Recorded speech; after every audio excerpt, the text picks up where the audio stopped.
Hello everyone, welcome back to my channel. कैसे हो आप लोग? आई होप आप सभी लोग बहुत अच्छे होंगे एंड मैं भी ठीक हूँ। और आप लोगों के लिए बहुत ही इम्पोर्टेंट वीडियो लेकर के आई हूँ।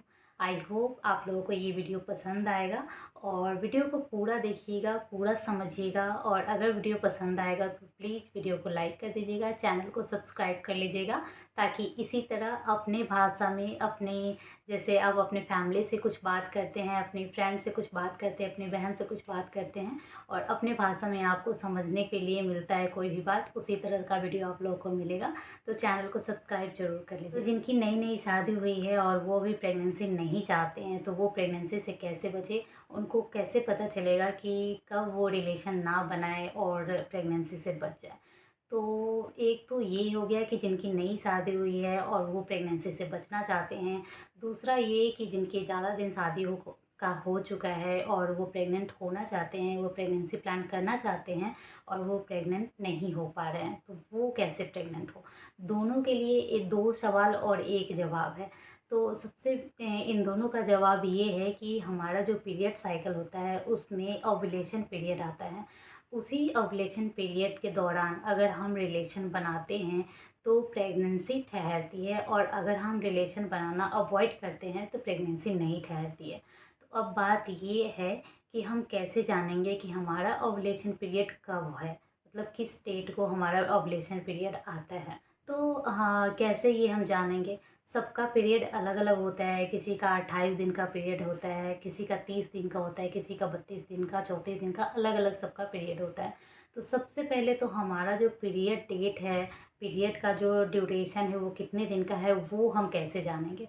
तो जो हमारा आज का पीरियड है, जैसे कि एक तारीख को आपका पीरियड आया है, उस दिन से लेकर के अगले जब पीरियड आता है, 1 को आता है या 2 को आता है या 3 को आता है या 4 को आता है, उस दिन का, इस पीरियड से लेकर के नेक्स्ट पीरियड के बीच का दिन काउंट करेंगे। और उसमें जैसे कि अगर 1 तारीख को पीरियड आया, 1 जनवरी को आया और अगले 1 फरवरी को आता है, तो मान लेंगे कि 30 दिन का पीरियड हमारा पीरियड डेट हुआ। अगर हमारा 28 जनवरी को ही आ गया तो हम समझेंगे कि हमारा 28 दिन का हुआ। हमारा 2 फरवरी को हुआ तो हम समझेंगे कि 32 दिन का पीरियड डेट हुआ। मतलब नॉर्मली हम पीरियड डेट काउंट कर लेंगे, पहला पीरियड से लेकर के अंतिम मतलब दूसरा पीरियड तक का काउंट कर लेंगे। अब हम ओव्यूलेशन डेट कैसे निकालेंगे? तो पहले तो पीरियड काउंट कर लेंगे जो हमारा, जैसे मान लो कि 30 दिन का पीरियड डेट होगा, तो 30 दिन का पीरियड डेट में से हम 14 दिन घटा देंगे।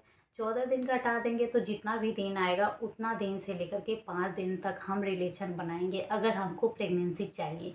और 5 दिन तक रिलेशन नहीं बनाएंगे अगर हमें प्रेगनेंसी नहीं चाहिए, हमें अवॉइड करना है, तो हम रिलेशन नहीं बनाएंगे।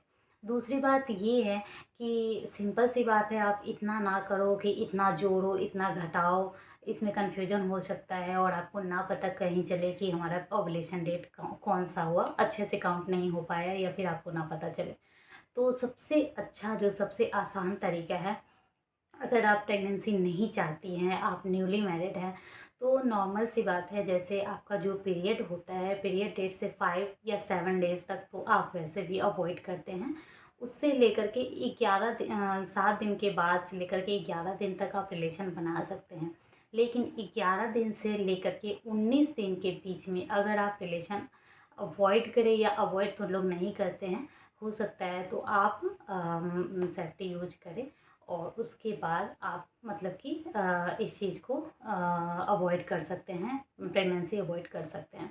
लेकिन अगर आप प्रेग्नेंट होना चाहते हैं तो फिर वही डेट है, उसी डेट को आप रिलेशन मेंटेन कीजिए, उसी डेट को आप रिलेशन बनाइए और फिर आप प्रेग्नेंट हो सकती है। जैसे कि आपका जो पीरियड डेट है तब से लेकर के, मान लो कि 11वें दिन से लेकर के 19वें दिन तक अल्टरनेट एक दिन बीच करके आप रिलेशन बनाएं और उसके बाद आप ज़रूर प्रेग्नेंट होंगे।